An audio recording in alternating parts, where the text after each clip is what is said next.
NCP তো গায়ের জোরে কথা বলে, তাদের নেতাদের কথাবার্তা, চালচলন, আচার আচরণ, ব্যক্তিগত জীবনযাপন এগুলো সব মিলে কিন্তু মানুষ তাদের পছন্দ করে না। সম্প্রতি এমনই মন্তব্য করেন সাংবাদিক ও রাজনৈতিক বিশ্লেষক মাসুদ কামাল।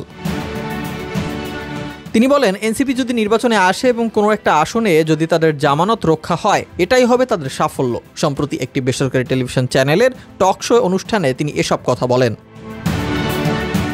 মাসুদ কামাল বলেন, তারা এখনো নিবন্ধন নেয় নাই, তাদের শারীরিক ভাষা কি নিবন্ধন চাইলেই পাওয়া যাবে। ইউনূস সাহেব আছে না, ডক্টর ইউনূস যে কি চান তা যৌথ বিবৃতিতে পরিষ্কার হয়নি। এই বিবৃতিটা কার জন্য প্রকাশ করা হয়েছে? সাংবাদিকের জন্য নয়, কিন্তু জনগণের জন্য। জনগণ জানতে চায় বিবৃতির ভাষাটা কি জনগণের ভাষা হয়েছে। তিনি আরো বলেন, রাজনৈতিক দলগুলোর মতের বাইরে গিয়ে ডক্টর ইউনূস এপ্রিলকে নির্বাচনের তারিখ ঘোষণা করেছেন। উনি মনে করেছিলেন এপ্রিলে ঘোষণা করছেন, সবাই মিছিলে নেমে যাবে যে আপনি একটা মহান কাজ করেছেন। ঘোষণাটা করার পর তিনি বুঝতে পেরেছেন আমি ঠিক করিনি, বিএনপির সমর্থন ছাড়া এই কাজটা করা ঠিক হয়নি।